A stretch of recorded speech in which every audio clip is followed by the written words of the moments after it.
እባብ ከመሆኑ በፊት ሰይጣን ተብሎ ከመጠራቱ በፊት ሌላ ማንም መልአክ ሊኖረው የማይችል ከፍተኛ ቦታ ነበረው። ሉሲፈር የመላእክት አለቃ ነበር። ከማንም በተለየ ወደ ዙፋኑ ቀርቦ የሚቆም ነበር። 9 የከበሩ ድንጋዮች አካፍሎ ሸፍኖት ነበር። ሰርዲዮን፣ ቶፓዚዮን፣ አልማዝ፣ ቢረሌ፣ ሱራ፣ ኢያስጲድ፣ ሰምፔር፣ ኤሜራልድ እናም ካርቦንኩል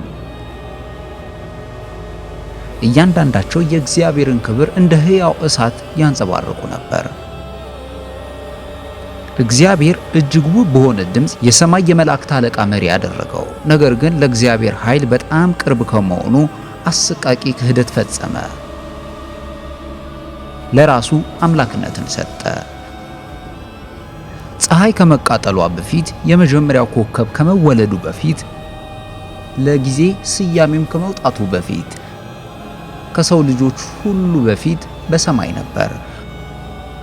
አንድ መልአክ ከሌሎች ይልቅ ወደ እግዚአብሔር ቀርቦ ይቆም ነበር። በሚሊዮኖች የሚቆጠሩ መላእክት ከሩቅ ሆነው ሲዘምሩ፣ ይህኛው ግን ዙፋኑን ይጠብቅ ነበር። ስሙ በሰው ልጅ ታሪክ ውስጥ እጅግ የሚፈራ ነበር። ስሙም ሉሲፈር የብርሃን ተሸካሚ ነው። ሉሲፈር የስሙ ትርጉም የንጋት ኮከብ ማለት ነው። እሱም ዝም ብሎ ቆንጆ ብቻ አልነበረም። ዝም ብሎ ተሰጥኦ ያለውም ብቻ አልነበረም። በሁሉም ነገር ፍጹም ምርጥ ነበር። ሌሎች መላእክት በቀጥታ ሊያዩህ እስኪሳናቸው ድረስ ፍጹም መሆንን እስቲ ያስቡት። ሉሲፈር እንዲያ ነበር። እግዚአብሔር በሺዎች ምናልባትም በሚሊዮኖች የሚቆጠሩ መላእክትን ፈጥሮ ነበር። አንዳንዶቹ መላእክትን ይላላካሉ፣ ሌሎቹ ቅዱስ ቦታዎችን ይጠብቃሉ። ነገር ግን እግዚአብሔር ለሉሲፈር ከሁሉ የበለጠ አስፈላጊ ሥራ ሰጠው። እሱም የእግዚአብሔር ዙፋን ጠባቂ ነበር። ከሉሲፈር በበለጠ ወደ እግዚአብሔር የሚቀርብ ማንም አልነበረም። ለአንድ ሰኮንድ ያህል አስቡት። በዚህ ንጹሕ ሕሊና በሕሊና ማሰብ እንኳን በሚከብድ ቦታ መቅረብ፣ በአጽናፈ ዓለም ውስጥ እጅግ አስፈላጊ በሆነው ቦታ መታመን ምን ስሜት ይኖረዋል? ሉሲፈር ሲዘምር እንዴት መዘመር ይችል ነበር መሰላችሁ?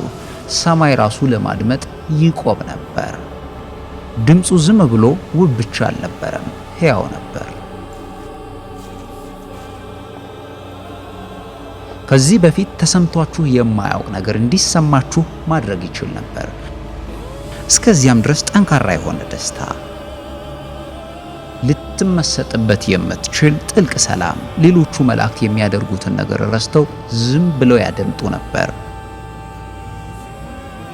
አካሉ በምድር ላይ እንኳ በማይገኙ 9 የከበሩ ድንጋዮች ተሸፍኖ ነበር። እያንዳንዳቸው የእግዚአብሔር ብርሃን በመስቀል ቀስተ ደመናን በአማድ እስኪያስመስሉ ድረስ በቀለማት አሸብርቀው ይመልሱት ነበር። ክንፎቹ ፈጽሞ በማይጠፋ ቀዝቃዛ እሳት ይቃጠሉ ነበር። ሲራመድ ብርሃን ልክ እንደ ታማኝ ውሻ ይከተለው ነበር። ፍጹም ዜሮ ስህተት፣ ዜሮ እንከን፣ ዜሮ ችግር። ወይም ሁሉም ሰው እንደዛ ያስብ ነበር። ነገር ግን ፍጹምነት መርዝ እየሆነ መጣ። በየቀኑ ሉሲፈር ነገሮችን ያስተውል ነበር። ሲያልፍ ሌሎች መላእክት እንዴት ይሰግዱለት እንደነበር፣ ስሙን በአድናቆት እንዴት በሹክሹክታ ይጠሩ እንደነበር፣ ሉሲፈር ሲቀርብ ታላቁ ተዋጊ ሚካኤል እንኳን እንዴት ገለል ሊልለት እንደነበር አያችሁ። ሉሲፈር ሁሉን ነገር ነበረው። የሚያሳውር ውበት፣ የሚሰብር ኃይል፣ የሚቆጣጠር ዜማ። ነገር ግን ይህን ሁሉ መጠቀም የነበረበት ሌላ አካልን ለማገልገል፣ ሌላ አካልን ለማምለክ ነበር።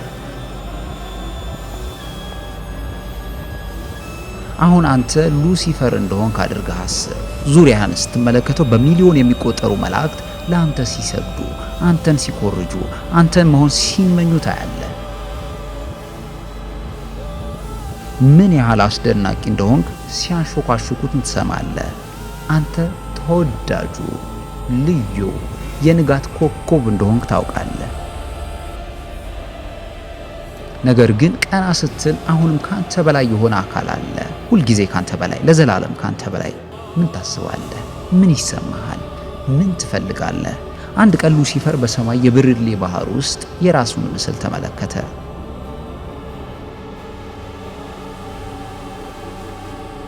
የራሱን ክብር መልሶ ሲያንጸባርቅ አየ። እናም ለዘላለም ለመጀመሪያ ጊዜ አንድ ሐሳብ ብቅ አለ። እጅግ አደገኛ፣ እጅግ የማይቻል ሐሳብ ከመሆኑ የተነሳ ገና ቃሉ እንኳን አልተገኘለትም ነበር። መስገድ ባይኖርብኝስ? አንተ ተወዳጅ ነበር። እግዚአብሔር በፍጹም ፍቅር በሁሉም ዕውቀት የተሞላ ነበር። ነገር ግን ችግሩ ይህ ነበር፣ አንተ ብቻ አልነበርህም። ከእግዚአብሔር ዙፋን በታች በሺዎች የሚቆጠሩ መላእክት ነበሩ። እነሱም አንተን ሲመለከቱ የሚያሳይህ አንድ ነገር አለ። አንተ ሌላ የማይመስል ውበት ነበረ። ሌላ የማይደረስ ክብር ነበረ። ነገር ግን በዚህ ላይ ያልተጠነቀቅበት ነገር ነበር። የቀረብከው ቦታ፣ የተሰጠ ስጦታ፣ የተወደድክበት መጠን እና በአንድ ቀን ወይም በአንድ ሰከንድ እርሱ እንዲህ አለ፣ ለምን እግዚአብሔር ብቻ ክብርን ይቀበላል? እኔስ እኩል አይደለሁምን? ይህ አስተሳሰብ የመጀመሪያው ወንጀል ነበር። የተፈጠረ የመጀመሪያው ኃጢአት። በክብሩ የሚመነጭ ትዕቢት፣ በተሰጠው ተሰጥኦ ውስጥ የተወለደ የመጀመሪያው ክህደት። እናም እሱ የመጀመሪያው የተኛ መልአክ ነበር፣ የራሱን ራስ እግዚአብሔር በላይ ለማንሳት የሞከረው። ከዚያ በኋላ ታሪኩ ተቀየረ። ሉሲፈር ከብርሃን ተሸካሚ ወደ ጨለማ አለቃ ተቀየረ።